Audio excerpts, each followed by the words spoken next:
What's up, movie friends? Welcome back to Raiders of the Lost podcast. I'm Anthony. And I'm James, and this is episode 28. We'll be doing modern space films. The episode will feature The Martian, Interstellar, Gravity, and Moon. All four of these films are significant achievements in filmmaking. They're unique in their stories and have incredible climaxes due to their immense stakes. Yeah, and there are so many great space films, but we wanted to do modern ones of the last decade or so, because I think people have a better awareness of these ones. Yeah, and I love them all. Yeah, of course, there are other ones that we'll cover eventually, like Ad Astra we want to do at some point, and Sunshine and other. 2001, obviously. Yeah, but these are just some of our favorite modern ones. And why do we love space movies? Why do we love space stories? I mean, I've personally had a strong interest in space for the last few years and space travel in general. And I think it's really just the mystery and wonder. The exploration of it is incredibly fascinating because of the questions that we hope to answer and questions we do answer, technology that we use and technology that's been developed that we're using every day in our lives. We're just incredibly lucky to be living in the entire existence of humanity. We're living in the time where we're actually in space and exploring space with this technology. It's very exciting. It's just such a giant thing. I don't think people really understand how big space is. For example, in our galaxy, there are about 300 million stars, and we know of over 300 billion galaxies across the universe. Just think about the sheer numbers of stars in that equation. And I mean, just distance, too. It's about, I think we're 90 million miles away from the sun. Yeah. We're talking about the Martian. We're about 52 million miles away from Mars, I think. And off the top of my head, we're going to be talking about the moon, too. We're about, on average, 250,000 miles away from the moon, depending on different times of year and how close in proximity the moon is to us. So the distances are immense. They're almost unfathomable. And it's just super interesting to talk about and think about. Yeah, it really puts you into perspective of here on Earth how tiny we are in comparison to the size of just our galaxy. Not even the universe, but just the Milky Way. We're not even a grain of sand on a beach, man. We're smaller than that. No way. We're a grain of sand on an endless beach that always stretches on and never stops. So yeah, this is super fun to talk about. We love space movies. We hope you guys do too. And we also have a special guest from NASA JPL who we'll introduce in a minute, and he's going to help us understand the accuracy and realism of these films. I mean, we know they're Hollywood movies, and there's a lot of science that isn't accurate, but we still want to talk about how realistic they actually are, just for fun. Yeah, I mean, we're not going to bash them too badly for their science, but there's only movies. So much you can't make an episode. Hell yeah. And be aware, spoilers are abound, everybody. Before we begin, we'd like to introduce our good friend, Kevin J. DeBruin, who is a former rocket scientist at NASA JPL, space educator, ninja warrior, and CuriosityStream's space expert. Kevin is going to give us a brief breakdown on these films, realism, plausibility, what he thinks about them. So go ahead, Kevin, take it away for us. Thanks, guys. The Martian is a top-notch film in terms of production, story, and, yes, science, if you completely disregard the fact that humans have never been to Mars. Now, the story is pretty good because the author, it's based upon a book, Andy Weir, actually worked in forums to create his story. There's two parts in this movie that are very questionable. One is the dust storm in the beginning, not enough atmosphere on Mars for that to happen, and the Iron Man thing at the end where he pokes a hole in his suit, very questionable. The rest of it, amazing. Now, Interstellar also does a great job at actually putting into practice some of the theories we have. What happens when you go into a wormhole? And time dilation, where some people experience time differently, dependent on gravity. Also, very well done. Now, Gravity. I have not seen that movie because so many people have told me how awful the science is in it. So, Gravity, won't even watch it. And you haven't talked about this one, but I'm going to say it. Armageddon. No. Thank you, Kevin, so much for your highly qualified and unique expertise. Are a lot of these films super realistic? Yes and no. Are they just movies? Yup. That's why we love them. That's why we let these scientific improbabilities go. Should Sandra Bullock's hair be floating around in gravity? Yes, but you know what? They didn't want that. That would be terrible to watch, so we let this stuff slide. Yeah, they take liberties in certain areas just because it's a movie, and they're not actually in space. And it's just like a historical biopic. Not everything is to the T. The character that plays this person is going to say things that person never said. And so in space movies, things are going to happen that don't really happen in space, but that's because it's just a narrative piece of art. Yeah. You know? They just have to tell the story. That's their main goal, telling a story. All right, let's begin with The Martian, which was released in 2015, directed by the great Ridley Scott, based on the book of the same title by Andy Weir, screenplay by Drew Goddard, and I have to say this is one of the most accurate book-to-film adaptations I've ever seen, besides like a little diversion from the ending climax and some little things here and there. I suggest reading the book. It's just as enjoyable as this film. For a book that's all about science, it's extremely fun to read, and it's an endlessly entertaining book. It really is. Yeah. The Martian stars Matt Damon, who plays NASA astronaut Mark Watney, who is left on Mars after he is presumed dead by the rest of his crew during an emergency mission abort. Watney wakes up alone on Mars with meager supplies. Watney must figure out a way to survive on the red planet until help can arrive from 33 million miles away on Earth. This was an incredible movie to see in theaters because the visuals are stunning. Ridley Scott is one of the best directors out there working, especially in the realm of sci-fi and space exploration, which he's done so many films in. He operates very comfortably in that genre. It seems like he also had a lot of fun with this film because he was coming off Prometheus, which got a lot of critical bashing and people didn't like it too much. And so it seems like he just had a lot of fun with this movie. It's a lot lighter than Alien and that whole universe and a lot of his other space exploration movies. Yeah, it seems like the only genre he hasn't done in space now is a romantic comedy, because he's done horror in space, he's done action in space, and now he's done comedy in space. And yeah, this is like, it's not a straight comedy, but it has so much comedic elements in it. It feels like a comedy. Yeah, the majority of The Martian was filmed on giant indoor studio sets in Budapest, Hungary.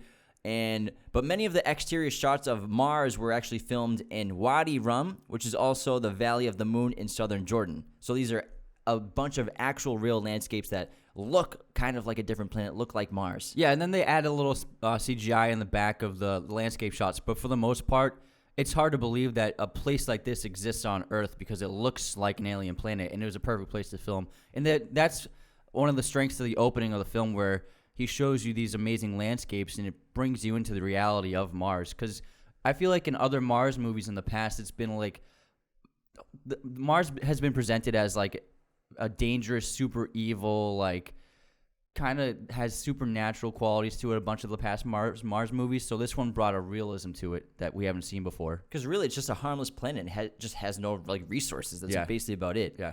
And I think the marketing team was the marketing team for The Martian was very clever because the way they advertised this film, they made it kind of seem like Mark Watney was a real person. He was really alive, stuck on Mars, because a lot of the posters and banners, they said, like, bring him home and, like, help is, like, so many miles away. So you get the sensation that, There's like, the same messages going on in the movie, right? You think that, like, oh, Mark Watney's, like, really a person. Like, Matt Damon's really on Mars. Like, you just drive by a bus stop with that poster. I want to know, has anyone figured out how much money in movies, how much money the American government has spent saving Matt Damon in movies? Because between The Martian and Saving Private Ryan, there's something about saving Matt Damon. Because in Saving Private Ryan, all the soldiers are killed in saving him. And then in The Martian, they spend billions on this project to save him. So the government has put so many resources and sacrificed lives just to save Matt Damon in these movies. Hey, man, I would go to great lengths to save Matt Damon. That man's a national treasure. Come on. He's so likable. Oh, yeah, and Matt Damon's the reason why this movie works so well, because he carries it on his shoulders. Obviously, he's in the vast majority of the scenes, but through his ability to just exude charisma, he's so charming, he's so funny, he's so relatable. Like, he keeps you invested in the character, which is so hard to do. Yeah, his natural charm is really critical to keep you in the story with him as an audience member. And the video diaries that he does also help a lot because he's like looking directly in camera, so it's like he's speaking to the audience. So it's kind of like you're there with him in like the little station. You're trapped with Matt Damon and you just listen to him talk to himself basically the whole time. But I think him looking directly into the camera a lot of the time for those video diaries helps out a lot. It's funny because it's like he's breaking the fourth wall, but technically he's not breaking the fourth wall because it's a webcam. You know what I mean? Yeah, exactly. It's a fun play on it. And Mark Watney's a very funny guy. He seems like he could be any Joe walking around, but he's also very intelligent because he's a botanist and an astronaut. Yeah. But it's like this charm that helps him keep his humanity, to help keep him going and keep his hope alive, especially the scene where he's finally getting into contact with NASA and they want him to send a photo to them. And so he takes the photo and he's like, got his thumbs up like the Fonz. And they're all like, does he have his thumbs up right now? Like, what's he doing? Which is hysterical. Yeah, his Mark Watney, after his crewmates leave and he comes back into the station and he's like, "Oh shit, I'm stranded on Mars." Pretty early on, I feel like so many people would give up and feel hopeless, but pretty early on, Mark says to himself, "I'm not going to die on Mars."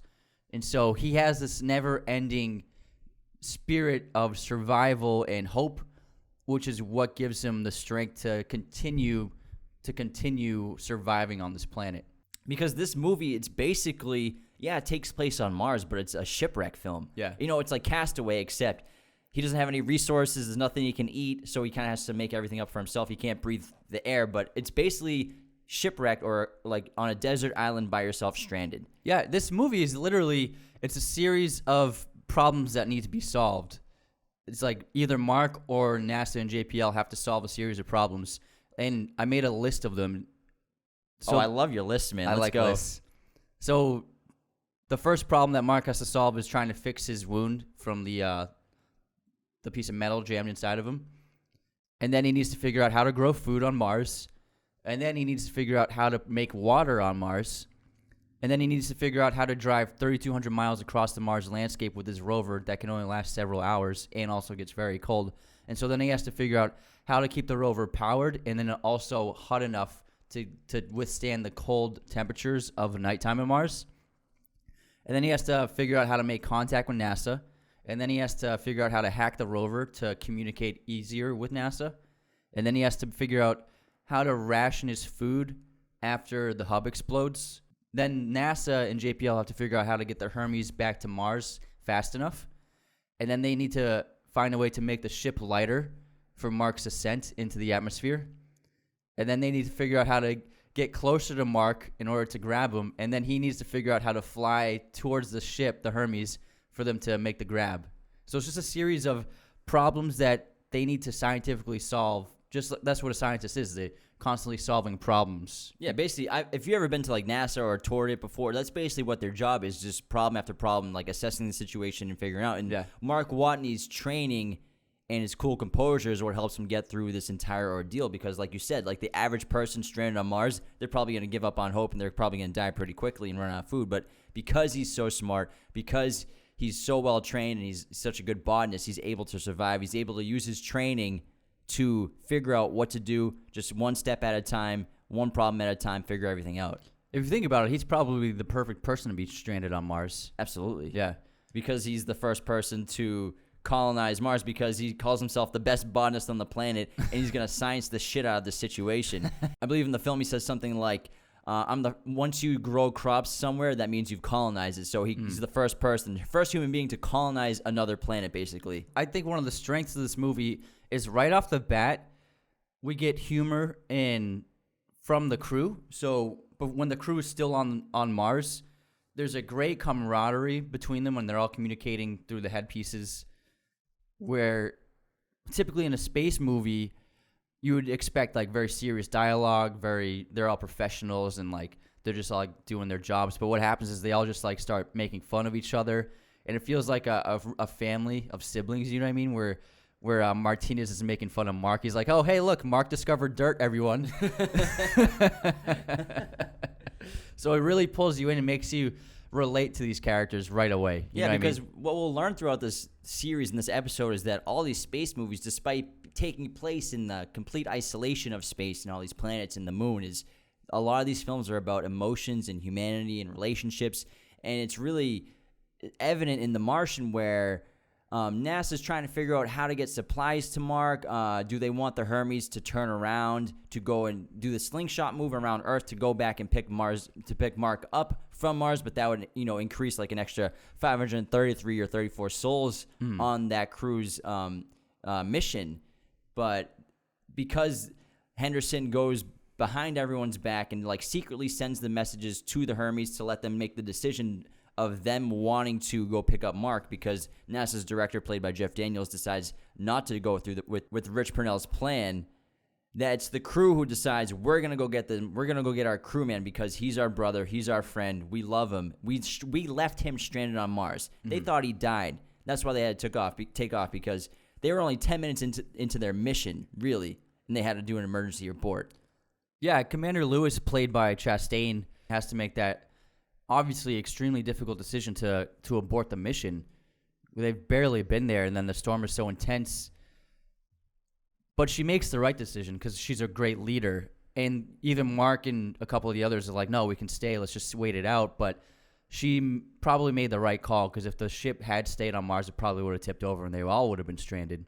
And so a great leader makes tough choices. So Chastain, I think, is a perfect leader in this movie. Yeah, and one of the reasons why they go and pick him up is because they feel so bad about abandoning Mark, because they didn't know he was alive and what they did by leaving him there. And again, he's their brother, so they got to go save his ass. They got to go bring Mark Watney home, man. And I love this film because there's so much new technology and advanced technology, and we see this new ship with the spinning rotations to create G, which was also similar to Interstellar. But inevitably, the way Mark makes contact back with NASA is he finds the Pathfinder probe, which wasn't used since 1997, in order to create that connection to communicate with Earth. So he's going back and finding this really kind of old technology, because I think The Martian takes place in 2035, I think, or in the 2030s. Yeah, 2035. Those are the years that it takes place. So it's ironic that he goes and finds a decommissioned piece of hardware from NASA that was probably made in like 1989 or 1990, because it takes 5 years to get to Mars.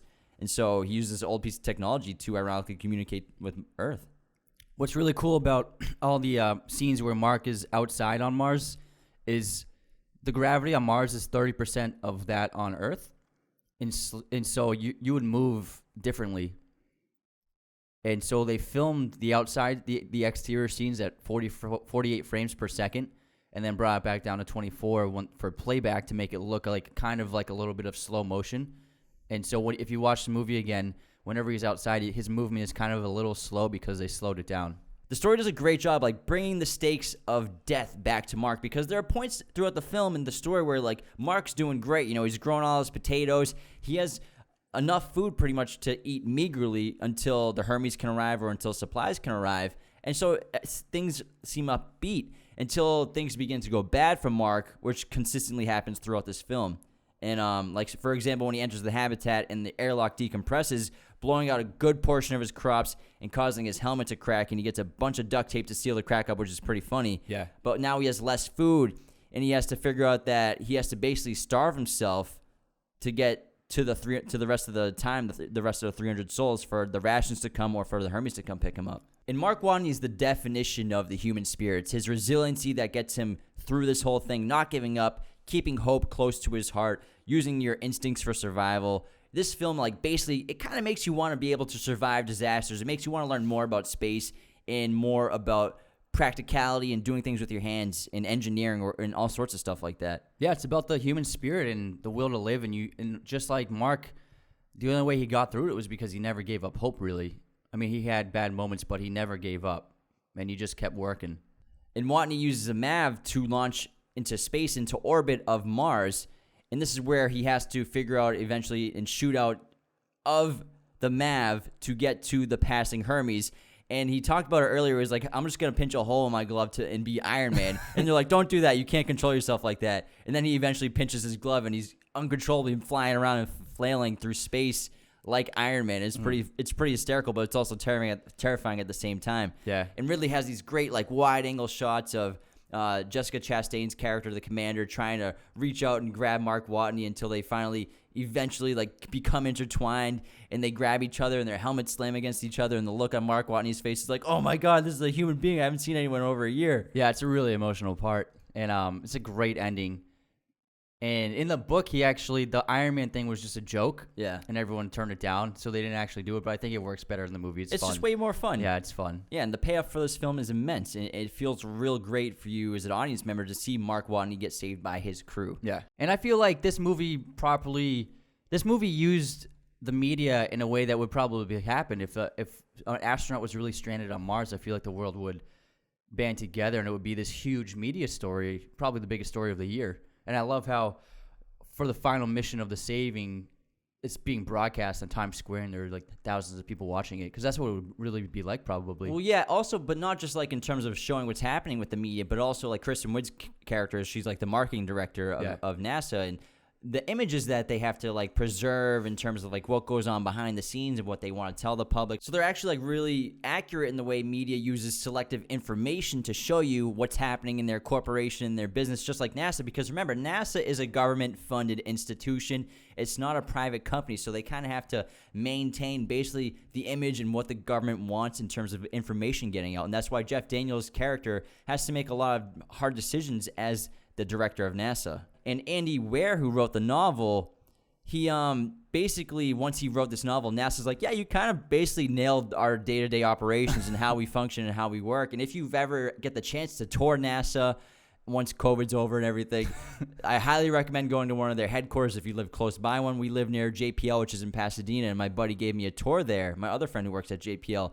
And it's really fascinating to see, like, kind of how simple the operation is, how it works. It's just kind of like any other job, just a bunch of offices and cubicles, but also very cool things are happening. But it's very structured. It's very professional, but also a laid-back atmosphere in terms of, like, everyone's very personable and fun and nice and respectful. And basically because they all understand how intelligent they are and the missions and the jobs that they're all doing and working together to accomplish. Things like space exploration and even technology that we have nowadays, it's amazing to think that where the people like us are like so primitive compared to them mentally, these people, and we are the beneficiaries of extremely smart and intelligent people creating things and new technologies to make our lives easier, and then also to advance technology by things like space exploration. It's an amazing thing that people can actually do this. Like watching these movies, it's like people actually build these ships and do the mathematics and engineering to understand and predict what they'll be able to do.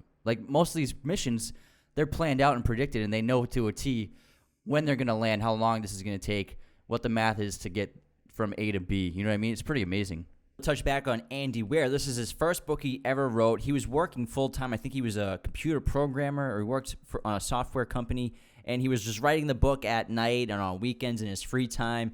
And what he would do was, to get traction for the book and how he got like a little audience before the book's completion and releases, he would just post like chapters online for anyone to see publicly. And that's what got him a lot of attention and a lot of motivation to finish the book. He actually wrote a script in a book for a new film about an astronaut stranded in a spaceship that's going to star Ryan Gosling. That's very cool. And I think he still kept his job even after selling the scripts to the Martian screenplay rights.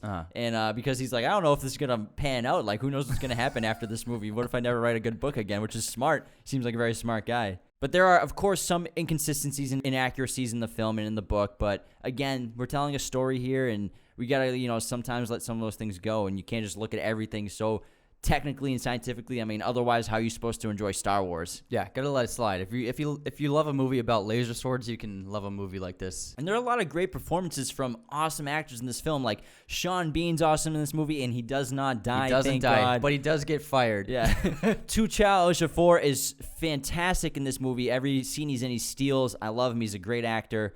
Donald Glover as Rich Purnell is absolutely hysterical in this movie. He's like super eccentric. He's kind of like absent-minded. He basically lives at NASA. Yeah. And I love how he talks to the director of NASA like he doesn't even know who he is. He's like, yeah, what's your name? Teddy. I'm the director of NASA. Yeah, stand over there for me. It's hysterical. He takes like the stapler and pretends that's the Hermes and like walks around the room. So Donald Glover gives a really fun and fantastic performance, and this kind of, I think, introduced him to a lot of like more audience members and a wider global international audience for his future projects. Yeah, because after he did this, he did the Han Solo movie. There's some really great CGI in this film, especially with Mark Watney when he's emaciated after the 7 months. We basically cut to 7 months later of him, and he's been living on that ration diet, waiting for the Hermes to come get him. And Mark, he didn't actually lose all that weight to become that skinny. So it's a CGI of Matt Damon's head on a body double, and it's pretty effective. They did a pretty good job, and they only really had to do it for a couple of shots until he gets his suit on to really give you the idea of what he's been going through. Yeah, Ridley Scott cut it in a way where it's rare that you see his torso and his head in the same shot. You'll see like it will go from a close-up of Matt Damon and then go to like a wide of his emaciated body, but his back will be turned to us and stuff like that. So he pulls it off just through camera trickery, so they didn't really have to do too much CGI on it. And Ridley Scott claimed that all of Matt Damon's solo scenes were shot in 5 weeks straight, And after that, he was relieved from the schedule, and he didn't even really meet most of the cast of this movie until they were promoting the film. There was some controversy with this film because it won the Golden Globe for Best Comedy or Musical. So dumb. Yeah, a lot of people were upset because the studio submitted it as a comedy or musical, and yeah, it's a funny movie, but it's not a comedy. And so people like Judd Apatow and other comedy producers and filmmakers got really upset about it because it kept their films from getting nominated or winning that award.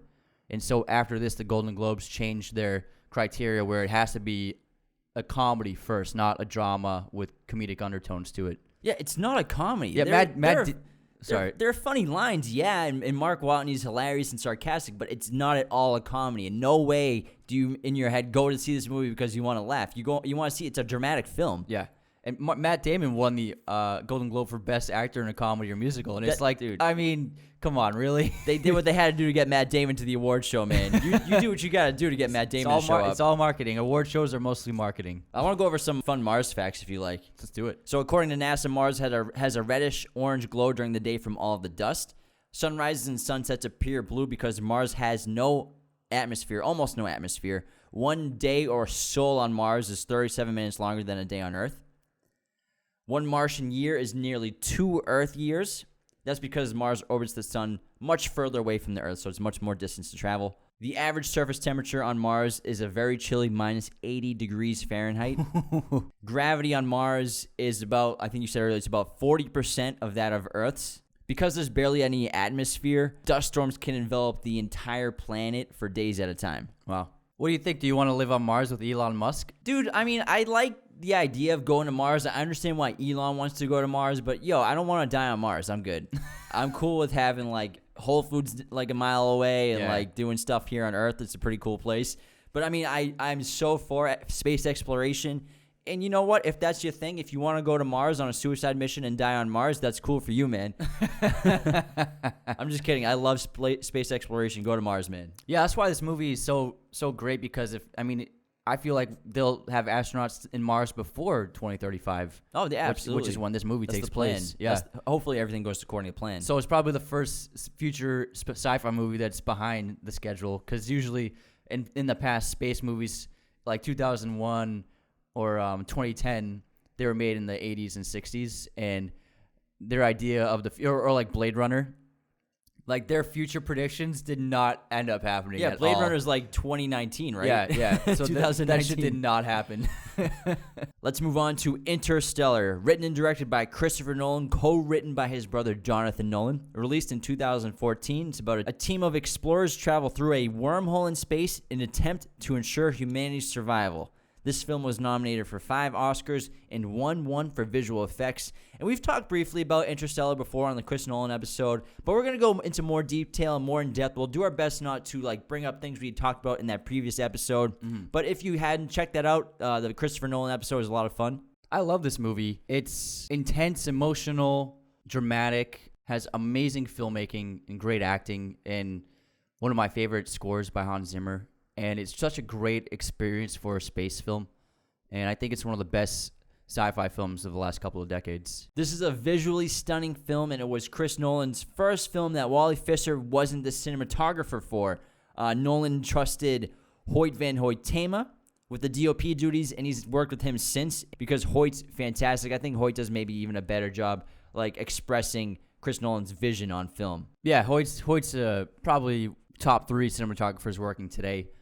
And he filmed this in such a beautiful way. Same thing with Dunkirk, same thing with Tenet, and he did Ad Astra as well. For this film, they used a lot of IMAX cameras. This is the most IMAX cameras that Nolan had used. We've talked about it before, but the practicality of Interstellar brings you into the film because everything you're seeing, for the most part, is real. It's on set. It's in camera. It's tangible. It's not CGI. It doesn't look so pristine. It's unbelievable. And it brings you into the moment and the action of this movie. Yeah, and practicality is Chris Nolan's speciality, and he filmed in a lot of actual locations, a lot of places that look like different planets, kind of like with The Martian, filming in Jordan, taking the crew to real locations in Iceland to look like actual different worlds, like those ice planets, like Miller's planet and Dr. Mann's planet. And Anne Hathaway even suffered from hypothermia during one of those shoots because while filming in Iceland, she had a opening in her suit that got too much moisture and cold air inside of her body. One of Nolan's strengths throughout all of his movies has been location and environment. And it's done so in this film as well, but he has this strength to showing the environment where his stories take place, even back in like Insomnia, where you get those amazing helicopter shots of Alaska, and in this film with that ice planet and the water planet, and even in The Dark Knight, that shot of the skyscraper that opens the movie. He has this amazing ability of showing incredible cinematography and imagery and creating iconic imagery just on the locations, and that's a strength to his stories, I think, and he's used it again in Tenet for anyone who's seen it, and he uses his environments to great effect. He doesn't always, like, no matter, like, there's that fight scene with Matt Damon and Matthew McConaughey, and in the middle of the fight, he goes from a close-up of them battling, and then he takes the camera, and then it's this gigantic wide shot of the entire icy planet, and they're like tiny little dots on the plane of the landscape fighting, and it's just it's immense, the size of this planet, and he makes incredible images with his locations. And it's a real environment. Yeah. You wouldn't think it's on Earth, but it actually is. Yeah. And one of my other favorite practical effects he does is with the ship and he does this too. He mounts the camera he grip mounts it onto like the truck a lot, and he also grip mounts a camera onto the side of the ship a lot. And the way they shot that was not green screen or anything. They just mounted the cameras onto the ship with a moving rig, and then just giant LED screens of the images of sky, of space, of the planets. So you actually feel like you're actually flying in those areas. So it's not CGI, it's not green screen. And he even does it in that wave scene when the ship is floating across the giant wave and it's smashing into the water, and the water is just bursting off of the ship, and they really shot it, water coming off that ship, and it makes you feel like you're there on that wave with the ship. And Tony Scott was a big user of this effect. He did it a lot in Top Gun, actually strapping the camera onto the plane, because when you see just a portion of the plane or the ship, and you're right there on it, and then you see the background changing based upon the movement of the ship, it makes you feel like you're on the ship with them. Yeah, you know what I mean? Yeah, he does it effectively with the truck too. This is, again, like you said earlier, one of Chris Nolan's most emotional films, if not the most emotional film. I mean, yeah, he has a lot of emotions in several films, but in this film, almost every single character breaks down crying. There's so much love and so much grief and pain in this film. Emotionally, say emotion one more time, Jim, Jesus. And I love the shot. It's the transition of Cooper driving away from his family in the truck with the cameras mounted to the side and the camera pointing right in through the windshield, and Cooper's crying. And then this brilliant transition of, while he's driving away, Hans Zimmer's score is blasting, and then we have the countdown for the rocket ship, so we don't even see the train or anything. He's like, screw all that, we're just going to go right to the ignition. And then the ship, the rocket ignites, and they blast off into space. It's a great transition. Yeah, it's a terrific moment. And this movie is so emotional because at the center of this movie, it's about the relationship between a father and his daughter, and he has to abandon his daughter in order to, what he thinks save the planet. And that relationship is the heart and the glue of this movie. And it's such an emotional scene when Cooper is trying to say goodbye to Murph, and they're both crying, and she doesn't want to say goodbye because she's so upset that he's leaving her. And then he accidentally reveals that he doesn't even know when he's going to be able to come back. And it just rips your heart out to see a father have to abandon his daughter. Yeah, and that scene, yes, is full of emotion, but it's also full of irony because, Murph is begging Cooper not to go, crying to plead. She says that the Morse code from her ghost says stay, but he won't listen to her. But even though it's actually him saying stay through the wall, through gravity, through time, and through space, he's sending those Morse code messages to stay in the room. And we have that amazing song by Hans Zimmer that's playing called Stay as well. And Cooper literally breaks Murph's heart by leaving, thinking he's making the right decision. And during his mission, as an audience member, you can't help but feel that he made a massive mistake leaving Murph behind, like a hopeless mistake leaving Murph. Especially, it's even worse when he loses all those years of Murph in Earth back in seconds, when he loses like 23 years in a couple hours because on Miller's planet. every hour is 7 years on Earth. But then when we're in the Tesseract, we see that he's traveling through all these different parts of Murph's life and his interactions with her, where at first he's terrified that he left. He's trying to tell himself to stay. But then he realizes that he's there on purpose. He's been sent to communicate with Murph how to save the world. So ironically, at first when he's in the Tesseract, he's trying to tell himself to stay, but then he realizes he's supposed to be there. 100%. Do you want to talk about the Tesseract right now? Let's get into it. Because some people, I'm sure it can be a little confusing, especially if you haven't seen this movie a lot or haven't read much about it. But essentially, the Tesseract is a physical construct of time and space. And so what happens is when Cooper is brought into the Tesseract by the fifth dimensional beings, for these fifth dimensional beings, time is a different construct for them. It's a physical construct for them. So there's a tangibility and a physicality to time and space for them. Whereas for us in 3 dimensions, time just stretches on and it can't be changed, and we can't see it, we experience it. But for fifth dimension beings, they can interact with it on a physical level. And so Cooper, when he's in the Tesseract, he's not traveling through time. A lot of people think that he's time traveling to the past, but that's not what he's doing. The thing with time is that it can't be reversed. Time can be stretched, but it can't be changed. And so these fifth dimensional beings, for them, they're not traveling through time, but they can interact with time that has already happened. And so Cooper, he's not time traveling. He's using the fifth dimensional plane to interact with things that have already happened in time.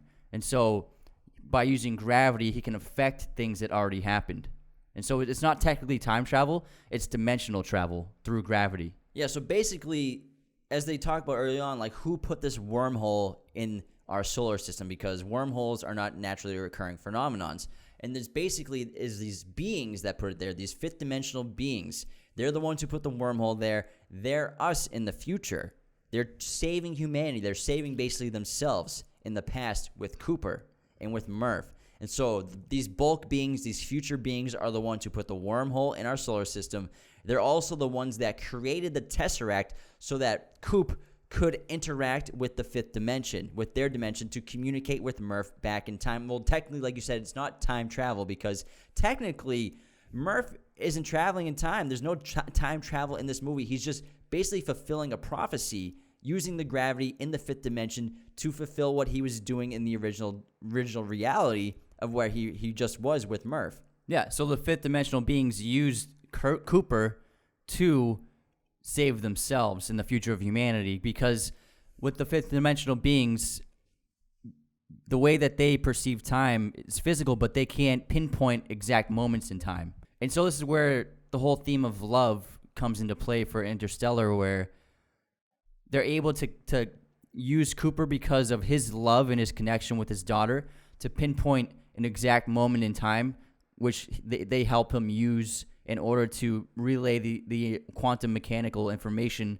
to eventually save humankind. Because throughout the whole film, Cooper thinks that he was the one that was chosen because he's the NASA astronaut and engineer and pilot. He thinks that he's the one that's supposed to go save the world. But really, the beings, these bulk future beings, were choosing Murph to save the world. And it's not until he's in the Tesseract that he realizes that, because he's inside this giant structure and he just sees different lives and scenes from inside her bedroom. He's like, why would they choose this little girl's bedroom? Because they need Cooper to send Murph the quantifiable data from inside the black hole to be able to finish the equation on Earth to save humanity. And so they use Cooper to use his love to find the exact moments, like you said, to relay that information to Murph. Exactly. And that goes back to the line where he says, I love you forever, to Murph, because he's decades ahead of her, but he still loves her, and that forever love is what binds them together. And again, Cooper isn't changing the past. He's basically fulfilling his fate. Like this movie is about fatalism and relativity, where this is a fulfillment of his fate, not time travel. And the thing with time travel that I think this film demonstrates is that in a way we all participate in a kind of time travel in our lives. So when we're watching an old movie or footage from some old event that happened in the past or reading an old book from the past, you're essentially time traveling to that moment in time, which happened probably before your birth and even hundreds of years ago.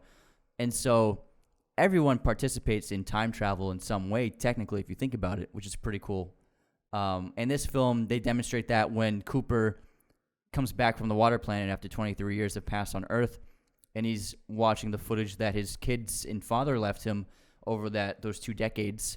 And so just like us, he's kind of traveling through time and seeing them in these different aspects of the past and interpreting these moments that they lived 20 years ago. That's one of the most emotional scenes like I've ever seen in a film is where they're on that planet and they come back and Remley's been there for 23 years by himself on that ship, learning as much as he can from the wormhole, but also he seems kind of like, how hasn't this guy gone insane? Maybe it's because he's got such a high intellect. That's why he hasn't gone completely crazy. Nah. But and then we go to, Coop immediately goes to the video messaging board to see his messages, and it's of his son growing up and having a baby and everything. And then you can see the joy he sees at seeing his new grandson, and then the pain that he feels of learning of his grandson's death and how dark the earth has become and how dark his son's becoming and like hopeless he is. And then the final video is of his daughter, Murph, who's grown up, and she's talking about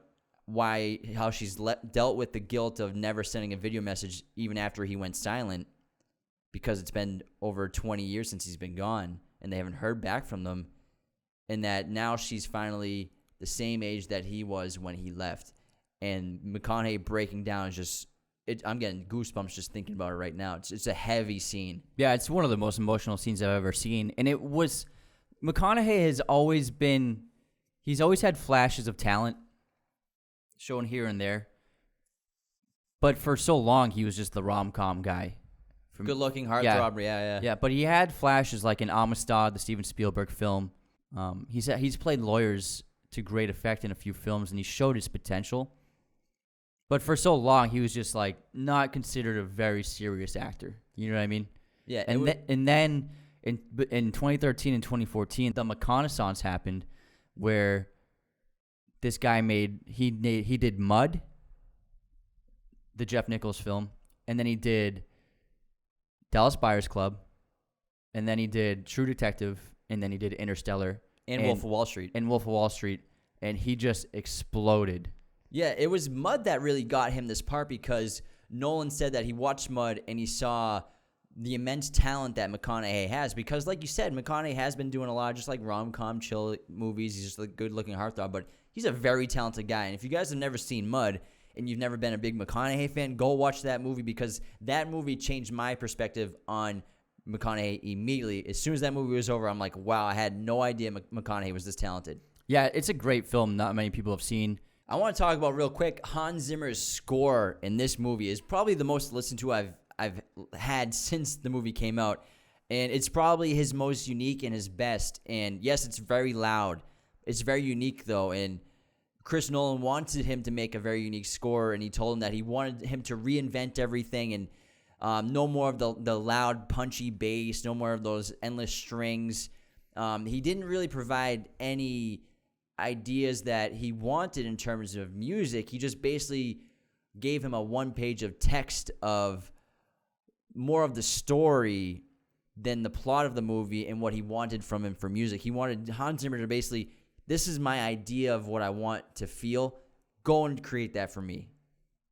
Yeah, I think it's not clear, but I think that the text that he gave him was a short story detailing a similar conflict and story that the father and daughter have in this film.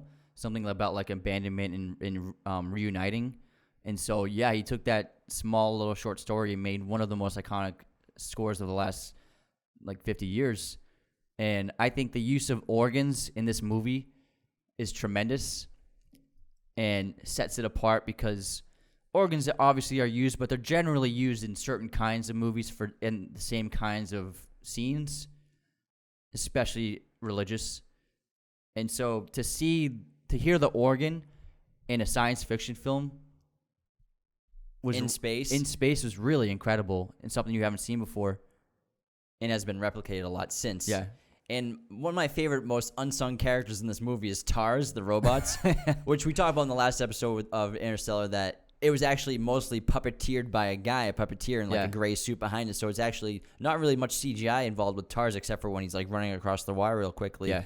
And I love some of the fun that we get from TARS because he brings a lot of comic relief. He's a very giant, sarcastic robot that they say, and Cooper has to like lower his humor setting. And we get a lot of things. We learn a lot about the settings of TARS too, in terms of his honesty setting, which is set to 90%, which foreshadows later on in the film when Cooper doesn't reveal to Brand that he's going to detach and go into the wormhole. Into the black hole. Oh yeah, because what they say is, what TARS says is, 100% honesty isn't the best way for diplomacy, which makes a lot of sense because you need to be able to hold some information back from your peers in order to succeed in your missions, which is what needs to happen later on. Yeah. I never thought about that. That's a perfect point. I think that TARS, I'm not sure, I haven't seen any actual facts about this, but I think that Nolan based TARS off of the monolith in 2001: A Space Odyssey because it looks just like the monolith.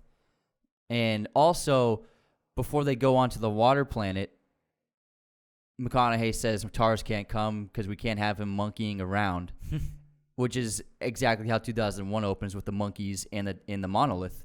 And so I think that was like a little nod to 2001. Yeah, he based the look off also modern architecture too of TARS. Makes sense, yeah. But it was a great design of the robots because they look kind of silly the first time you see them, especially that scene on the base with Anne Hathaway.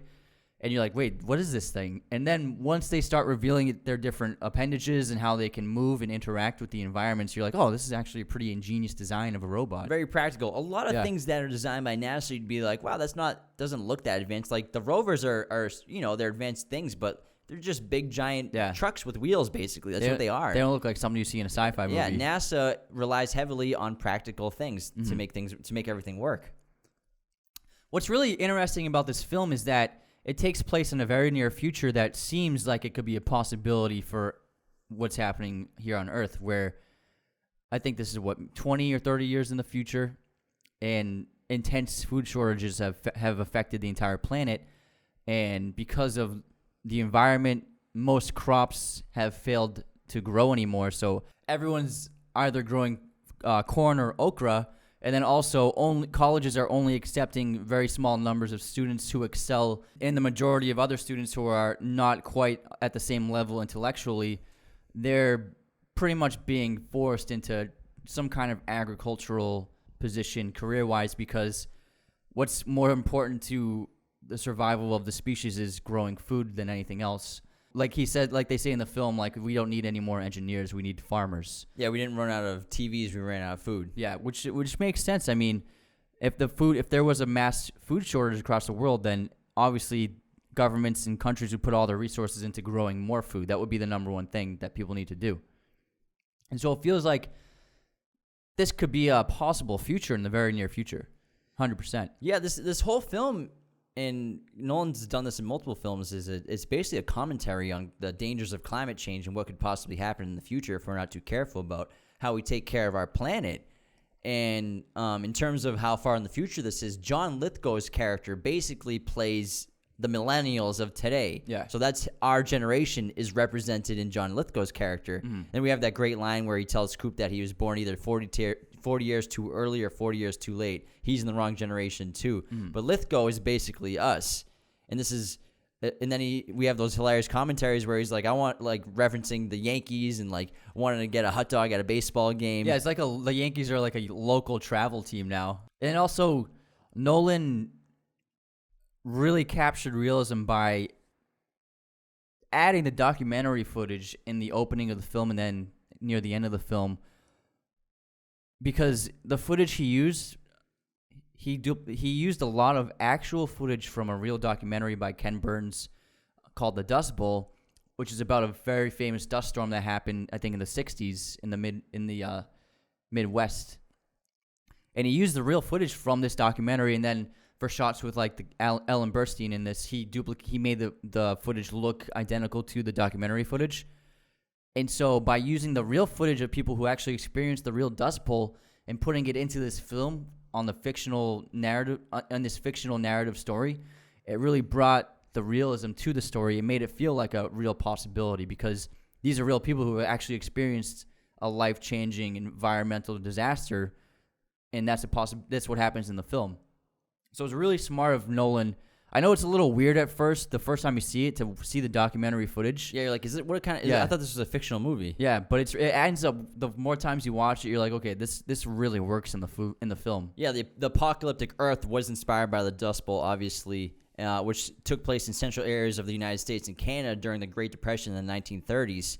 And the giant dust clouds were actually practical effects. They created those on location using large fans to blow cellulose-based synthetic dust through the air. So they actually created that dust. Of course, he would make real dust Practical storms. effects, Chris Nolan. Here we go. Let's do this. How do we create a city full of dust? Let's do it. We'll figure it out. And dust actually has a very important part to play in the film because just like how dust has overtaken the environment and has begun dominating the lives of the people that live here, dust is used by Cooper to translate the first binary code to give them the coordinates to go find the NASA base. And so the idea of dust comes full circle where it's a destructive force in the lives of people in this time in the world, but then it becomes their saving grace. And I also look at it that unless humans figure out how to survive on Earth and to ensure the species grows on colonies, that's what we're going to turn into. We'll just become dust. Yeah. Oh, wow. I know. I'm Really wicked deep. smart, dude. In another way, they altered life in this movie. It seems like it could happen eventually, something like this, where the federal government has implemented in schools that students are taught that the moon landing was faked by the American government in order to bankrupt the Soviet Union, and so that the space race was just a propaganda machine that the U.S. made, and that the U.S. never actually made it to the moon. Cooper pretty much says this in the film, is that by teaching the world that the moon landing never happened, they're eliminating hope from young people's lives, and they're taking away the intrinsic thing that has made mankind survive for so long, is the need to explore and the need to achieve new things and create new technologies. And by saying that one of the greatest scientific achievements ever was a sham, you're preventing people from ever being inspired to do the same thing. You know what I mean? And so it's a dangerous thing that the government's doing in this movie. Do you think we went to the moon? I think there's a lot of evidence that could show that we did not go to the moon. For example, the footage, there's been several instances of little parts of the footage that make it seem as though it was made in a studio. And then also the fact that Stanley Kubrick was rumored to have been the person who shot that footage. And he even has those little clever References in The Shining. Yeah, like when Danny's wearing the Apollo sweater. And then another reference in The Shining that maybe Kubrick did the moon landing was he changed the room number of the room where the ghost of the old woman is, because I think in the book it's room 217. Yeah. But in the movie he changes it to room 237, and people think that's because on average the moon is about 237,000 miles from Earth. So it obviously moves in rotation and it alters in distance throughout the year. But on average the moon is about 237,000 miles away. So people think that's a reference to Kubrick saying that I shot the moon landing. Yeah. Personally, I think we went to the moon. I've done a lot of research, and I believe I know people have their own thoughts and opinions. You're totally entitled to think that the moon landing was a conspiracy. It's not going to hurt my feelings. I really don't care. You're entitled to your opinion, but my opinion is we went. And I like to think logically. I have I don't even have to show you any evidence. This is just my logical opinion. I hope you don't mind me sidetracking for a sec. Go for it, man. That the space race was so intense between Russia and America, and then even China and Japan, they were part of the space travel race too. They got in there too. Every country has landed things on the moon. Every country has wanted to go to the moon. They've all tried to go to the moon. America made it to the moon. And if we were we were in the Cold War, if we were in this intense race in the Cold War, we were putting 4% of our national budget into getting to the moon, and Russia was putting everything they had to get into the moon, why wouldn't any other country right now disprove that America went to the moon by saying, oh, there's no tracks on the moon. Yeah. We can look at the moon right now. We don't see nothing going on. There's no base. There's no supplies left on the moon. You can take images of the moon right now. Yeah. Why doesn't any country, especially Russia, be like, America never went to the moon? What are you guys talking about? They didn't go there 5-6 times. Yeah, if America didn't make it to the moon, why did the Soviet Union stop? Yeah, and again, questions are, why don't we go back to the moon? It's because we can't afford to go back to the moon and keep the space station up. We have to pick one or the other because now the budget's only about 4% of national budget, so they have to decide, keep the space station up or go to the moon. Now we're going back to the moon. But private companies are going to the moon. Yeah, so space travel had always been just government funding, just NASA. They wouldn't really open up to private contractors, but now SpaceX is getting involved, and obviously Amazon's blue something. Yeah. What's it called? I can't remember.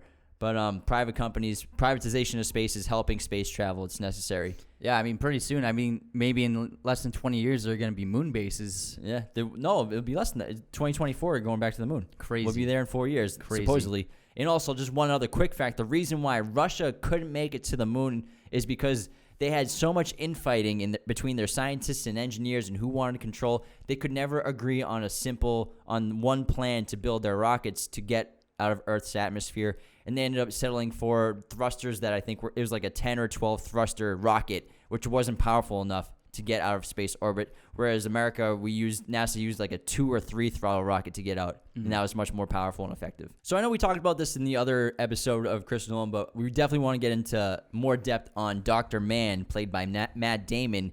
And this, again, if you saw this in theaters, this was probably the most shocking thing that you'd ever seen at a movie before because, again, Matt Damon was not included in the press for this film. He's not in the trailers. He was not credited in any of the posters or anything, on any of the marketing campaigns. And then about halfway through the film, they open up Dr. Mann's chamber after landing on his planet, and out pops Matt freaking Damon, sobbing uncontrollably into Cooper's arms.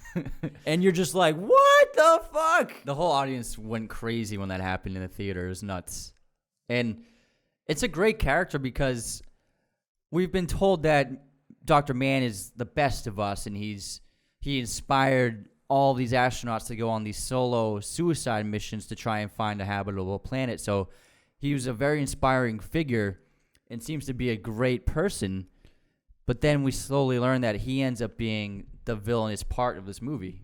There's another villain, too, where this film deserves a second viewing pretty soon after you watch it for the first time because we also learn of Professor Brand's ulterior motives for the mission, where the mission, he tells Cooper it's about saving their Earth, saving people on Earth and getting them into space, when really the mission is about repopulating humanity on a different planet with no intention of saving the people on Earth. But Professor Brand masks this the entire film until we eventually learn about it, where in his dying bed, he tells Murph about what happened, and Murph figures out that all of it was a sham, and Cooper, she thinks that Cooper abandoned she thinks Cooper abandoned her to save himself. She thinks he knows.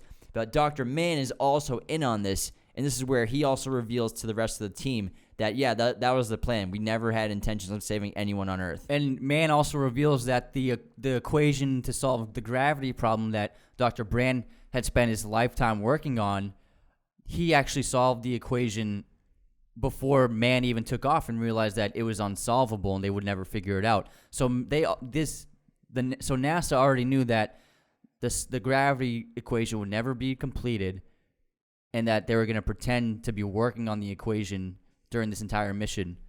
And that's why the reason why Cooper says yes to the mission is because his plan was, I'm going to go save the world and come back to my family.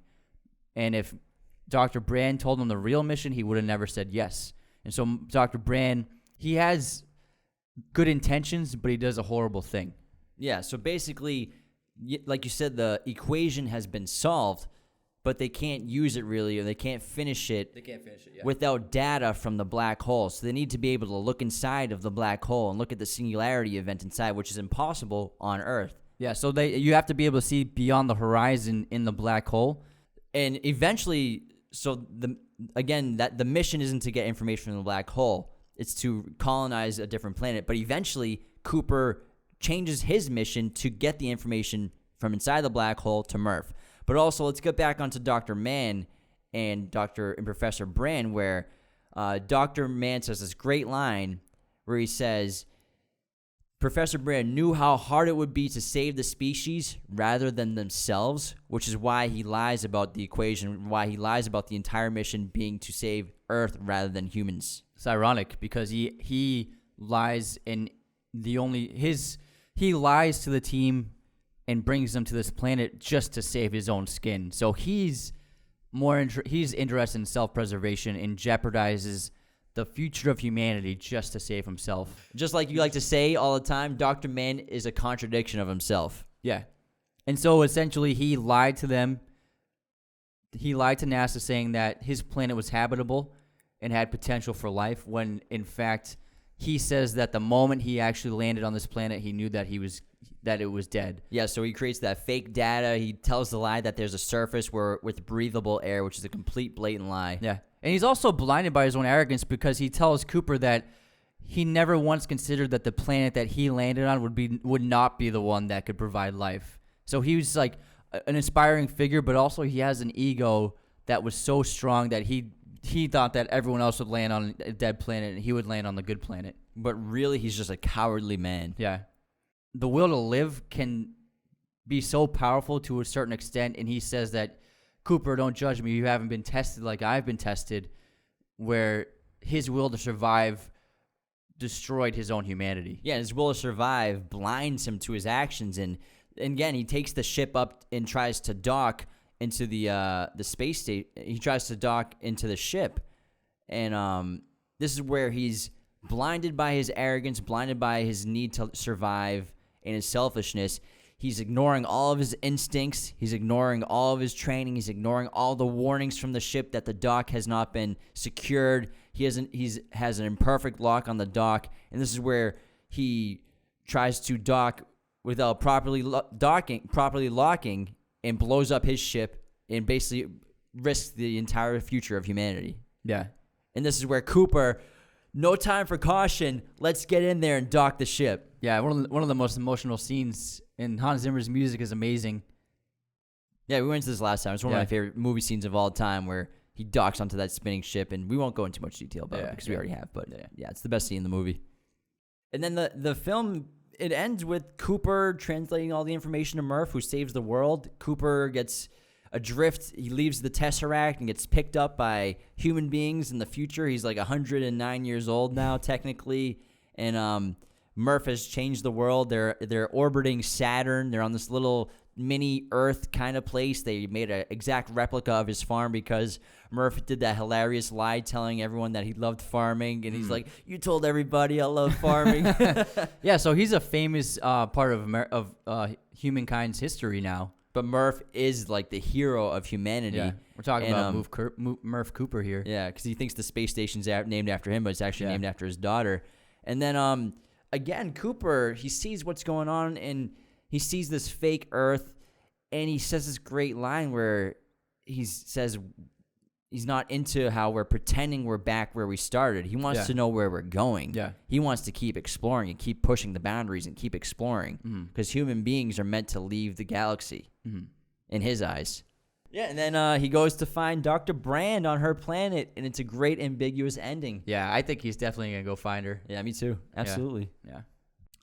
I want to point out that Timothée Chalamet is in this film as like a teenager. He plays Cooper's son. Yeah. And it's just crazy to see because he's such a big star now, especially once he's in Dune and everything. And he's just like a little kid in this movie. It's hysterical. He's like a little angsty 15-year-old. But he's perfectly cast because he seems like a young version of Casey Affleck. Yeah. They both have a similar voice. Yeah, and this was before he really made it big, and this is before like Call Me by Your Name. Yeah. And his biggest scene on script was, I think, the video messages he was sending back to Coop, where Coop watches them back, but he got cut off camera for like all of them. Yeah, Nolan just focused on McConaughey the whole time. And then on Casey Affleck's scenes, and I guess Chalamet like took it as like a big emotional hit because he thought he was gonna be more in the movie with that scene.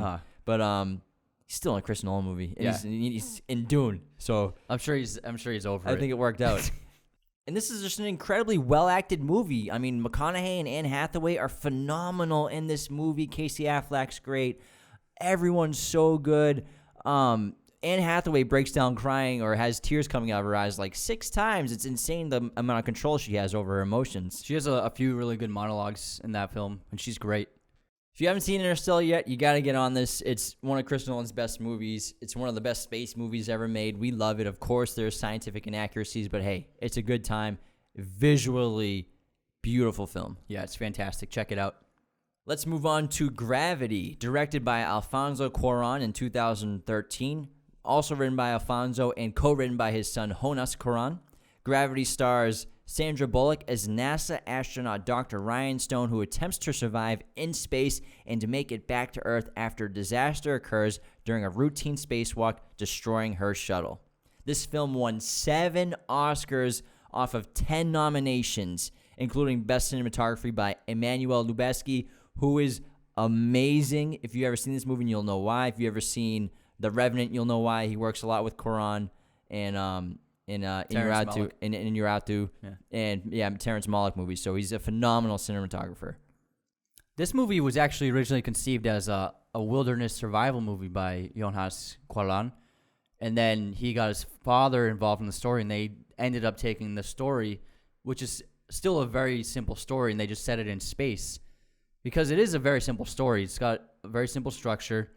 It's pretty much got one character throughout it, but it's so emotionally devastating and powerful, and emotionally resonant. Yeah, again, it's another shipwreck movie. Yeah, this we're seeing a common occurrence with these space movies. It's a shipwreck film. Instead of an ocean, Ryan Stone has to deal with the emptiness and vastness of space. No air to breathe, no resources.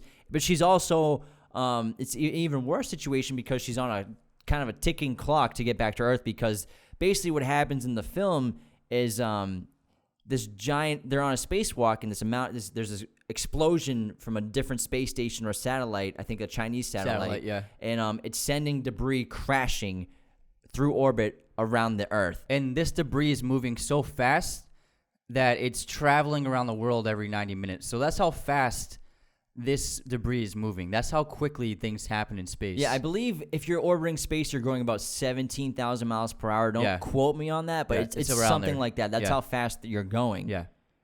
And so every 90 minutes, George Clooney's character, Kowalski, sets the timer that every 90 minutes, this debris is going to come back around and probably crash into us. Mm-hmm. And so you have to constantly figure out how to keep moving and get past this debris. Yeah.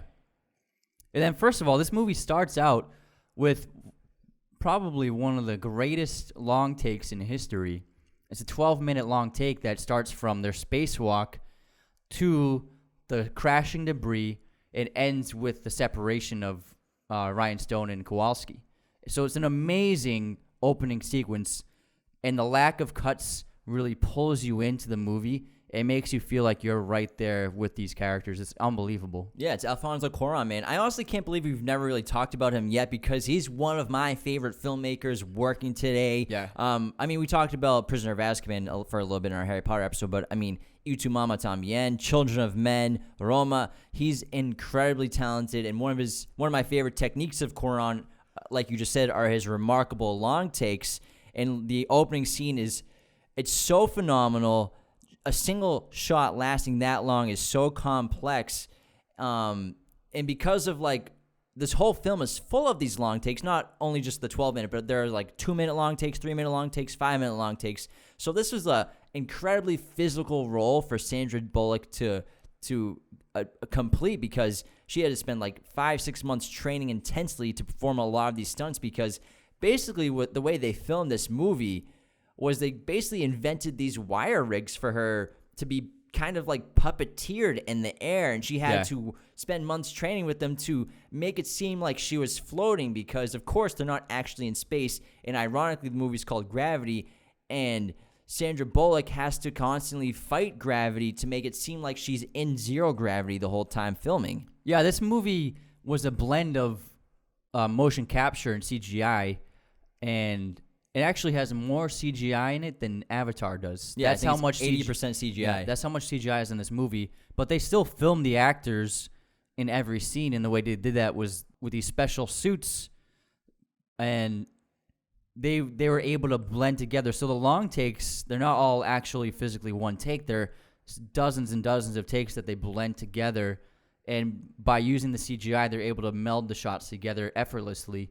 After completing this script, Cuarón, thought he could film this and finish the film in like a year. But this film eventually took 4.5 years to make because of, on the surface, it doesn't look like it looks kind of like a simple movie and a simple storyline. But the complexity of the production was immense. They had to develop new technologies. They had to develop again these wire rigs. They created these really cool like LED light boxes where they would just throw these actors on these wire rigs inside these big LED boxes, these big LED little rooms, and act the scenes out like that. And then they also developed these really huge LED panels, and they would put like George Clooney or Sandra Bullock in their spacesuit, would be inside these LED box panels, and the LEDs would kind of project what the CGI would look like if it's like Earth is behind them and they're spinning and there's just nothing behind them, but the space station's behind them. And so it is incredible motion capture and in-capture practicality mixed with CGI. It's like they pretty much made a VR experience for the actors. Pretty much. They developed brand new technologies for a way to tell the story. They didn't develop the technology just for fun. They did it because it was the only way to tell the story that Cuarón wanted to tell. Yeah, and Lubezki and Cuarón were very adamant that they didn't want the actors to be CGI, especially their faces. So the challenge was being able to light their faces properly depending on what was happening in the scene to also match with each cut and then to match with the CGI they had planned, because Cuarón actually prevised this entire movie before they shot, which means he pretty much made the movie in a computer with very simple graphics, and so they duplicated on set shot for shot. And so it took so long for them to be able to match the physical shooting to be in line with what he had planned for the film. Yeah, and Cuarón's also obsessed with realism in filmmaking. Like, you'll see Children of Men, and it's like all these handheld shots to put you in the scenes and make you feel like you're there. And with space movies, we don't get a lot of long takes of like astronauts like inside the space stations traveling the way they move around, because it's really incredibly hard to film what it's really like. Because when you're in space, of course, you're 0G, you're weightless. You're not really using your legs at all. You can push off with your legs and everything, but generally you're kind of just flying through all these chambers, because the space stations outside, they look kind of small, but inside there's a lot of space for them to move around, and these chambers are huge, and like it's not like there's chairs, there's no floors. They just kind of float around and basically swim through the air kind of to get through all the areas and all the rooms of the space station. So they did an amazing job making it look like Sandra Bullock was actually really flying through all these different parts of the space station. And obviously there are several inaccuracies scientifically in this film, but I think the biggest thing that they got right, which you never saw depicted in a space movie, was the silence of space. And so usually when you see a space film, if there's an explosion or some kind of action or anything, you hear those effects in the film. But in real life, in space, sound doesn't travel. So anything can happen. The loudest explosion can take place, but there's no sound to be heard. And so Cuarón accurately depicted that by seeing these incredible, intense action scenes with debris flying and crashing into the ships and explosions and just the breaking down of these mechanical structures, but you don't hear anything.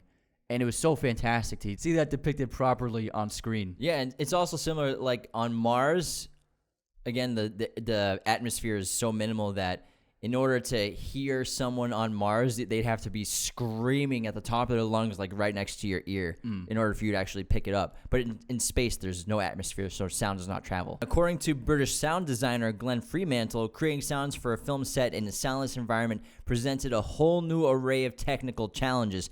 Fremantle used an acoustic guitar rigged with microphones on the outside and hydrophones on the inside. With the guitar immersed in a tub of water, Fremantle created sounds by rubbing and touching various items against the body of the submerged instrument to generate ethereal sounds heard on the film's soundtrack. And ultimately, this story has some very powerful themes. I think that the main themes of this movie are regaining the will to live, letting go of the past, and then rebirth after adversity.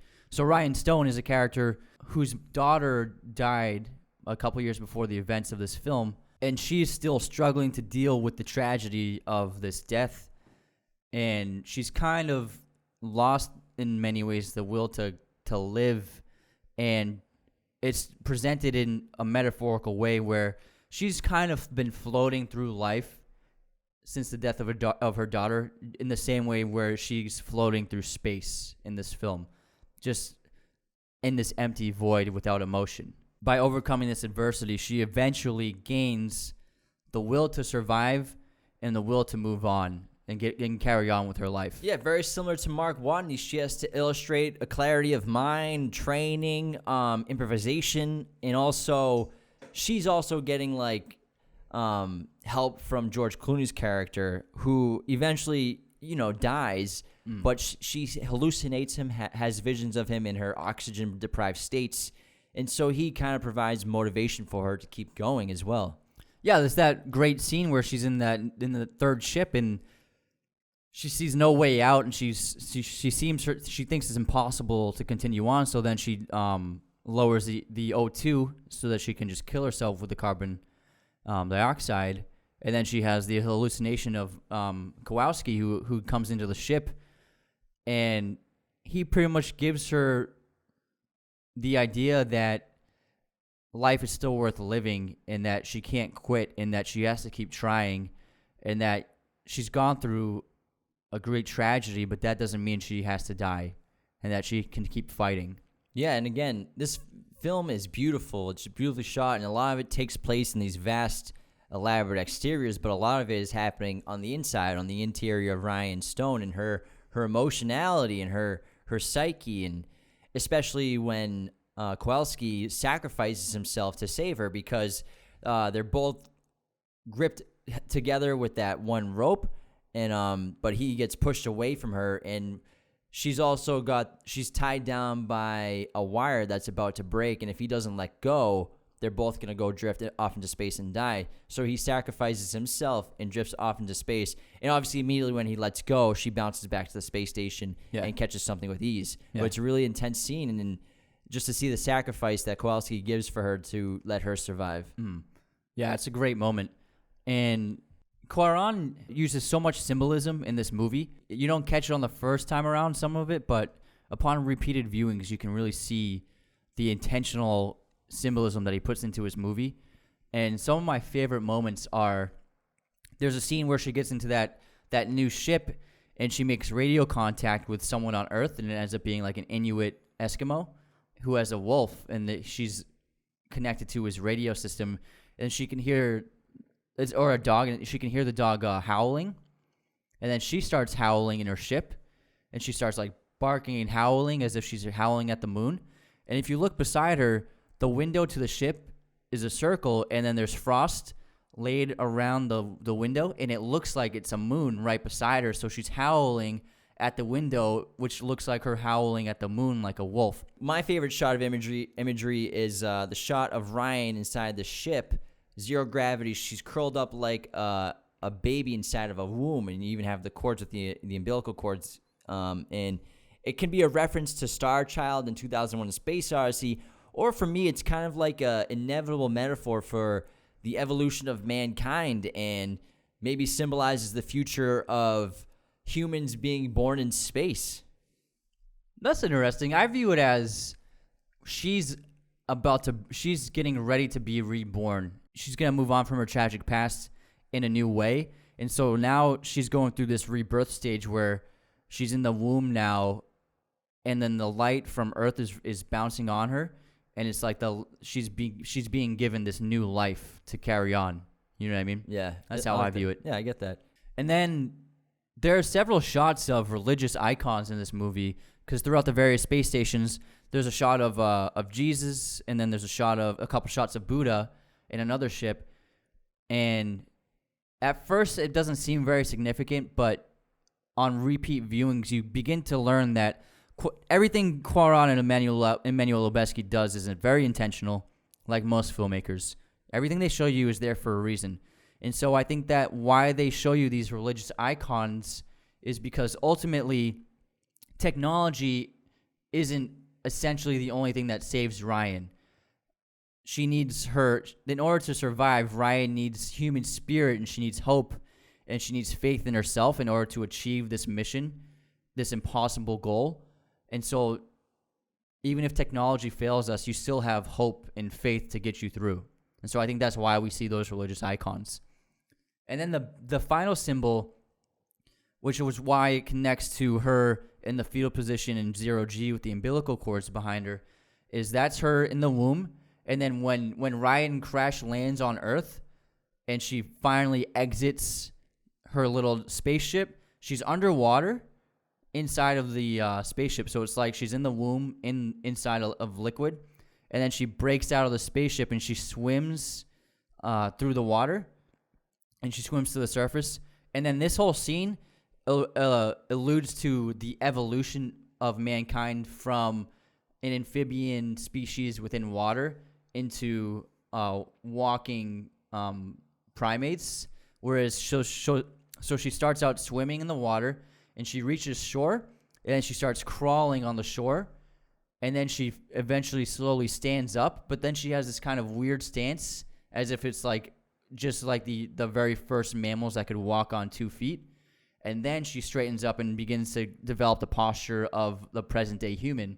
So she actually goes through like the physicality of the evolution of mankind. Yeah, it's ironic that he uses both symbols of creationism and evolution in his film, with the religious godlike figures, then also the evolution theory of her becoming a human being through amphibian creatures. Yeah, because most people view them as contradictory ideas, but then he blends them together to see that they can balance each other out. And it tells one story. Yeah. This film is a perfect 90 minutes of nothing but intensity because, again, it's a survival story, but also it's terrifying because there's so many scenes and instances of her on the inch away from death, an inch away from floating away into space. Like when Kowalski floats away from into space, it's terrifying because he can still communicate with her for a short amount of time via radio comm, but he eventually goes dark and he just eventually is going to suffocate and die in space because basically, and they show it earlier with the other dead crewmates where they're kind of just these beings just lost in space. And if you die in space, it's kind of the ultimate way of preservation because there's no oxygen. If you die in space, no bacteria. Your body will not decompose in the way that it would on Earth. And you basically just kind of are drifting and floating away, and you're this like floating relic eventually of an unknown world. You're floating away to these spaces forever, to other stars and galaxies for the rest of eternity. That's your new, that's what your being is now. And so it's really terrifying, the concept of dying in space alone. And it's just always, constantly, in every scene, a possibility for Ryan Stone. Yeah, and that goes to one of my favorite shots when she at first detaches from the space station during the destruction of the debris, and she's just flung back into space, and she's flipping, and Quaron keeps the camera on her spacesuit, and then you see the reflection of the Earth just like spinning over and over and over again on her helmet, and it's absolutely terrifying. It's one of the most terrifying things I've ever seen in a movie because the idea and the thought of drifting by yourself into space is horrifying.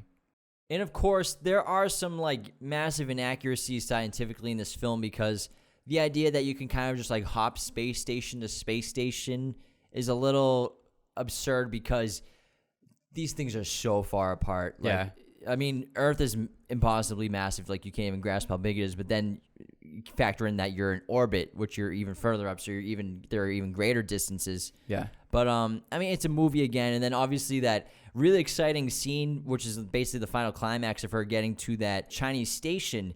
And then in order to get there, it's pretty wild. It seems like it's kind of like The Martian where he uses his glove with air. Yeah. But she has a fire extinguisher because she realizes she's not going to make it in terms of distance. She's too far away from it. So she has to shoot out of the little shuttle with the fire extinguisher and then use the fire extinguisher to like shoot her in the right direction. And it's pretty wild to see. It's really cool. How accurate is it? I don't know. I've never been in space with a fire extinguisher. I think at least it's more accurate than the Martian one. Probably a little more. It's pretty cool and unique. And then it's just that intense sequence where she's trying to grasp just like with a finger just the edge of something on the station. I remember that was in the trailer. And the thing with that is the debris is coming at this. The debris is coming back, so she actually grasps the Chinese station and then debris starts flying at her. So she has to get inside the space station, then figure out how to use the emergency escape pod from that station to get to Earth while the station's being overrun and destroyed by debris. It's an intense climax. Yeah. And getting back to the runtime, Quran made it 90 minutes exactly to match how long it takes to circulate the Earth in orbit. Pretty cool. 90 minutes. Pretty cool. And this movie was a gigantic success. This movie made $723 million on a budget of $100 million. And it made so much money. Sandra Bullock had an upfront fee, but also she got back-end money. She ended up making over $70 million for her role in this movie, which is absurd. So for Interstellar, Chris Nolan was writer, director, producer, and he made an upfront salary of $20 million, and then he got 20% of gross. And this movie made $700 million. So that is a good way to put into perspective how much money Chris Nolan is worth, which is absurd. Yeah, only him and Spielberg are able to ask for 20% of gross. It's nuts. Made $160 million off this movie. Crazy. Really fun little tidbit is around the 3-minute 50 mark in the opening scene, as Kowalski flies like very close to the camera, there's a reflection of astronauts holding a movie camera and a boom mic, like in the reflection of his helmet visor. And this is obviously just like a kind of like an Easter egg joke that Koran put in. And it's not even a real reflection. Yeah, it's not real. So the reflections are actually CGI. It's a fun joke to make it seem like it was actually filmed in space. Yeah. Which we will see when Tom Cruise goes into space. Because and also ironic because the entire CGI, a lot of it was projecting and eliminating reflections from visors. Mm. And there's also one of my favorite shots in the movie is Koran takes the camera and he goes through Sandra Bullock Rhinestone's visor, and you have this like really close up of her face and her eyes, and then he turns and pivots the camera, and now you're seeing everything that is happening outside of her visor with her POV. Yeah, POV. Beautiful it's amazing. shot. Yeah. Overall, Gravity's a really amazing film. Sandra Bullock obviously gave this movie everything she had. She is the entire heart of this film. It's her best performance, hands down. Koran is a genius. I love that guy. We got to talk about Children of Men soon. Yeah. This is one of the most thrilling movies I've ever seen. It's so intense. Yeah, it's one of the best space movies ever made also. And if you've never seen it, check it out. It's a great 90 minutes, man. Hell yeah. Let's move on to the final film of the episode, Moon, written and directed in 2009 by Duncan Jones, co-written by Nathan Parker. In the near future, Lunar Industries has made a fortune after an oil crisis by building Sarang Station, a facility on the far side of the moon, to mine the alternative fuel helium-3 from lunar soil, which is rich in the material.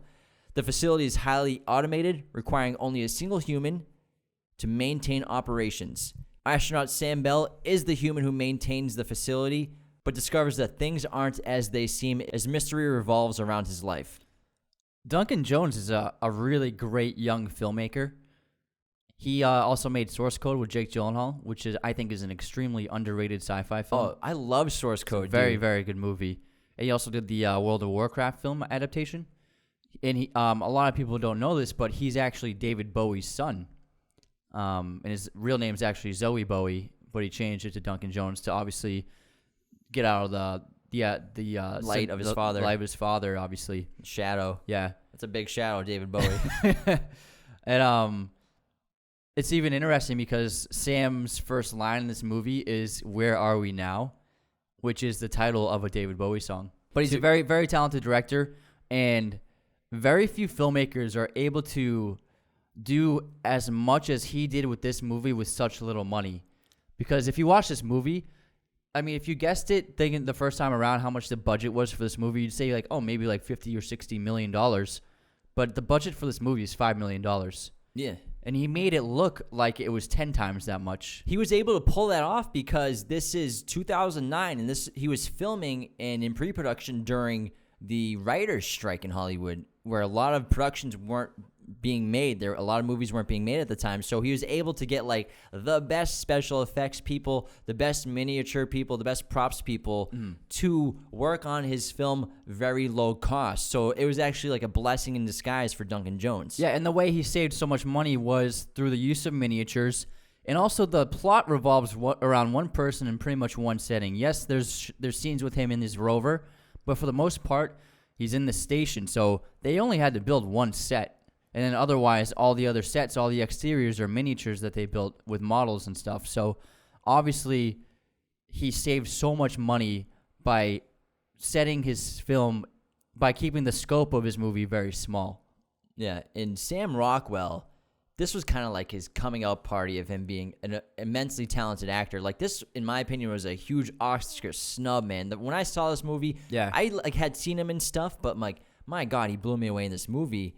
And I think this is one of his first big leading roles. Yeah, his performance was incredible, and he plays like kind of just like three versions of the same character, because obviously we're dealing with, if you've never seen this movie, spoilers alert, Sam Bell is a clone of another Sam Bell, and then there's also another clone of Sam Bell. So Sam Rockwell is playing like two different versions of Sam Bell, both who are clones, and also you hear his voice as the real Sam Bell at some point throughout the film.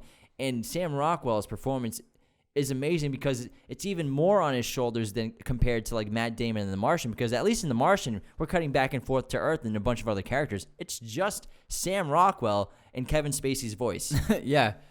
So you're right. Sam Rockwell eventually, he plays one character, but he plays the character in different aspects of that character's life.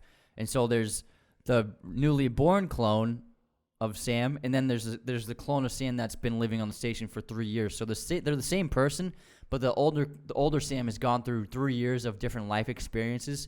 So this is why, even though they're the same person, they're very different. Yeah, so basically what is going on is Lunar Industries has cloned the astronaut Sam Bell to operate, and they use these clones to operate the station. And after 3 years, each clone dies. They run through a life cycle, and a new clone is awoken.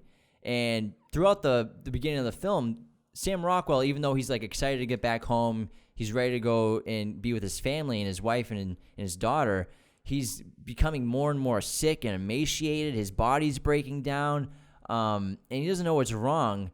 But what he doesn't understand yet is his life cycle is almost over. Yeah. And he ends up crashing the rover when he's going to try to fix one of the harvesters of the helium-3.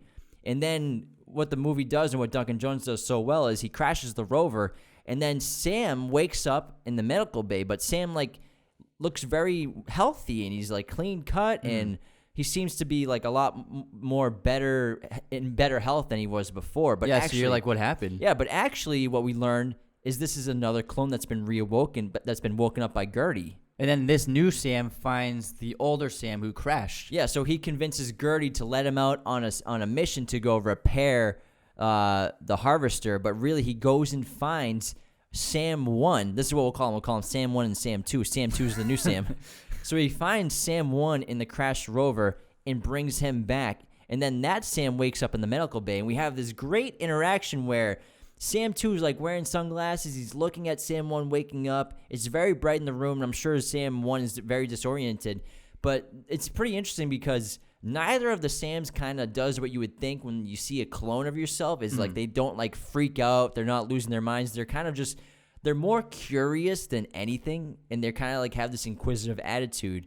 And when you first see this movie, I got the idea that maybe he's losing his mind. Yeah. And so I think it was all, when I first saw it, I thought it was a mental development of his. because Duncan Jones does a great job, because he does have actual hallucinations earlier on in the film of like the woman in the space station, and because, he's losing his mind kind of because he's breaking down. And then we just have this great situation of like two clones or two doppelgangers, which we've seen in film before, and they're complete copies of each other, but their personalities are so stark and so different because Sam 2, he's like very confident, he's kind of cocky, he's like brand new day one mission Sam, whereas Sam 1, he's been there for 3 years. So the difference between their personalities has been created from their different experiences. It's kind of like The Prestige. Yeah.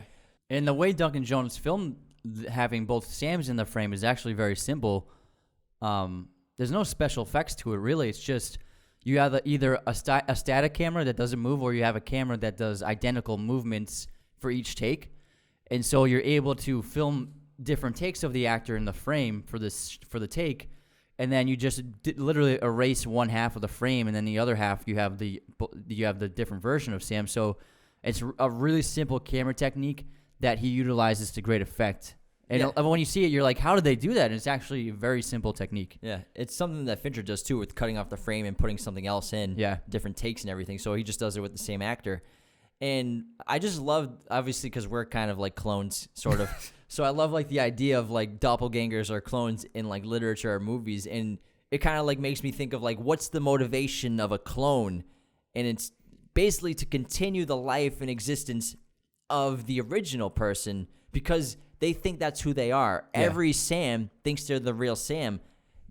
Even Sam 2, Sam 1, they all think they're the Sam for most of the film. We even get a really subtle hint at this when he's on a call with on the video. He gets a video message from his wife, who's speaking to camera on the webcam.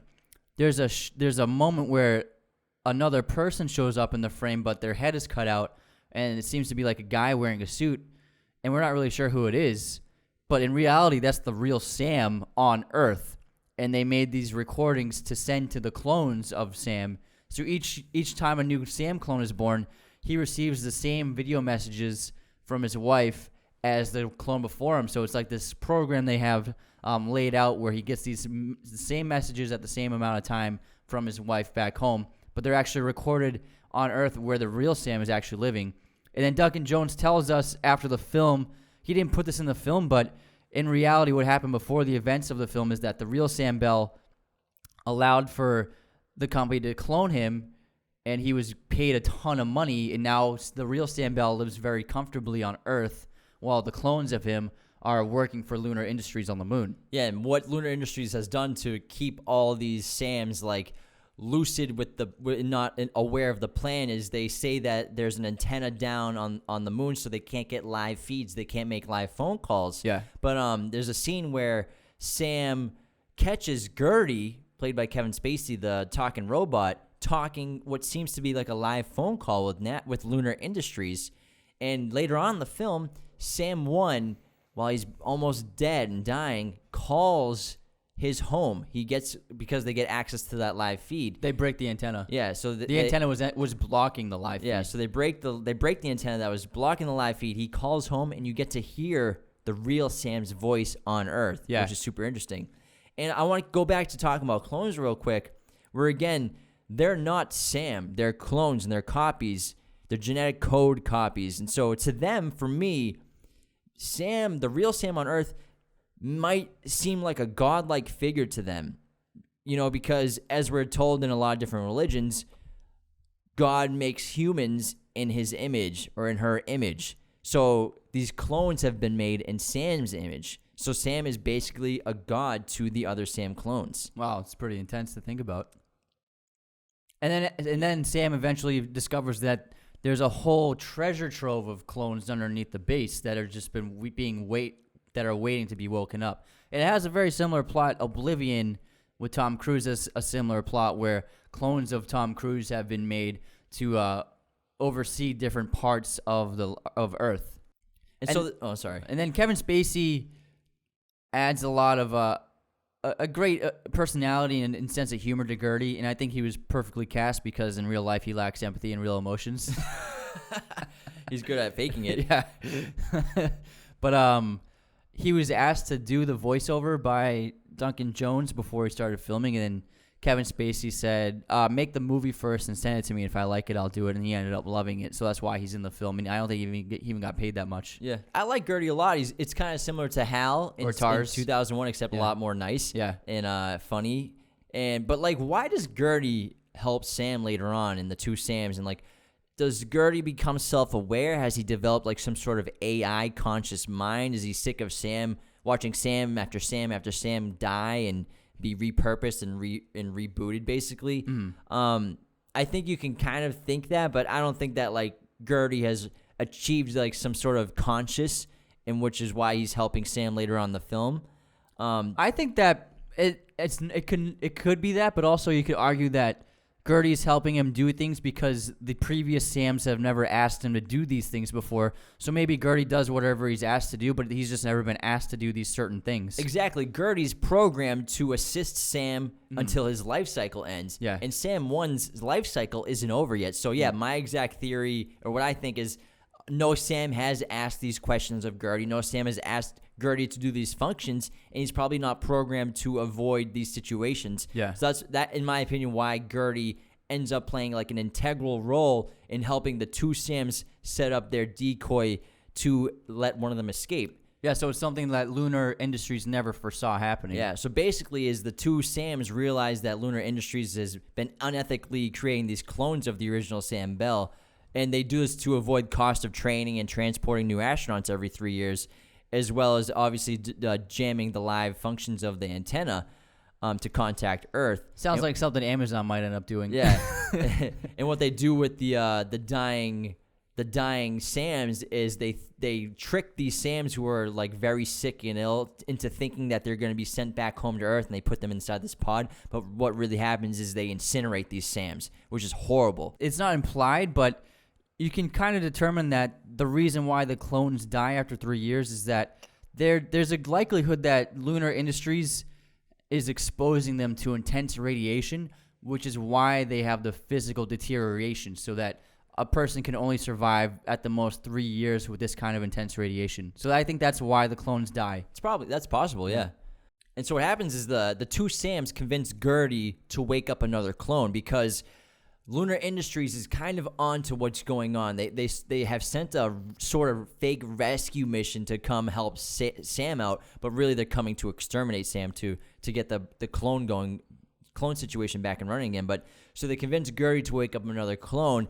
They put that clone that hasn't woken up yet inside the crashed rover as a double for the rescue team to find, while the new Sam 2, who's been in the film with the Sam 1, escapes in the escape pod to go back to Earth to reveal to everyone what's been going on. Yeah.